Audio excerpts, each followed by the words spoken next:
बड़ी खबर आपको बता दें, मीटा को सुप्रीम कोर्ट से कड़ा संदेश मिला है। निजता का हनन, प्राइवेसी का हनन बर्दाश्त नहीं है। सुप्रीम कोर्ट ने ये साफ कर दिया है, डेटा साझा करने की अनुमति नहीं देंगे। सुप्रीम कोर्ट का ये कहना है, संविधान का पालन करें नहीं तो भारत छोड़ दें, ये मेटा को कहा गया है।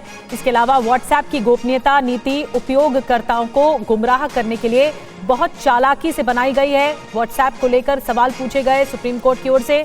हम भारतीय नागरिकों के अधिकारों का उल्लंघन बर्दाश्त नहीं करेंगे, ये सर्वोच्च अदालत ने कहा है। नागरिकों की निजता और सूचित सहमति के साथ ही किसी भी प्रकार का समझौता अगर हो रहा है वो अस्वीकार्य है। और क्या कुछ कहा है, मीटा को किस तरह से संदेश दिया गया है सुप्रीम कोर्ट की ओर से, सुप्रीम कोर्ट ने क्या कुछ कहा, आपको सीधे चलते हैं पीयूष पांडे के पास, हमारे सहयोगी जुड़ गए हैं। पीयूष, सुप्रीम कोर्ट ने स्पष्ट लहजे में कहा है कि प्राइवेसी का उल्लंघन नहीं होना चाहिए। क्या क्या मुद्दा उठाया गया है और क्या संदेश दिया गया है?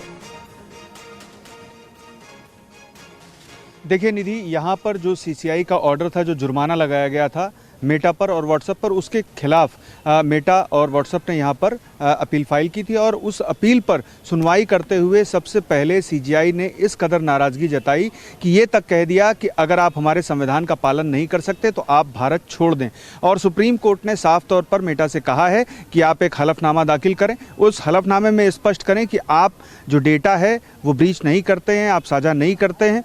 और ऐसी स्थिति के बाद हम इस मामले पर आगे गौर करेंगे। और अब इस मामले पर 9 फरवरी को सुनवाई होगी। इस बीच ज्योतिमाला बागची जो जस्टिस इस पीठ में शामिल थे, उन्होंने भी कई सवाल उठाए। उन्होंने कहा कि डीएडीपी एक्ट जो केंद्र सरकार की तरफ से बनाया गया है उसमें किसी भी तरह के उल्लंघन पर जुर्माने का प्रोविज़न नहीं रखा गया है। यानी कि अगर किसी का निजी डेटा ब्रीच होता है और वो शिकायत करता है तो ऐसी स्थिति में जो संबंधित कंपनी है यानी कि मेटा है, उससे जो हर्जाना दिलाने की बात है वो इसमें नहीं है। तो इन स्थितियों से भी निपटा जाना चाहिए। साथ ही सुप्रीम कोर्ट ने कड़ी नाराजगी जताते हुए ये साफ कह दिया कि हमें नागरिक अधिकारों के उल्लंघन बर्दाश्त नहीं है। और ऐसी स्थिति में मेटा ये ख्याल रखे कि अगर वो भारत के संविधान का अनुपालन नहीं कर सकता है तो ऐसी स्थिति में वो भारत छोड़ दे। अब इस मामले पर 9 फरवरी को सुनवाई होगी और देखना ये होगा कि सुप्रीम कोर्ट में जो एफिडेविट मेटा व्हाट्सएप की तरफ से दाखिल किया जाता है उसमें क्या कहा जाता है।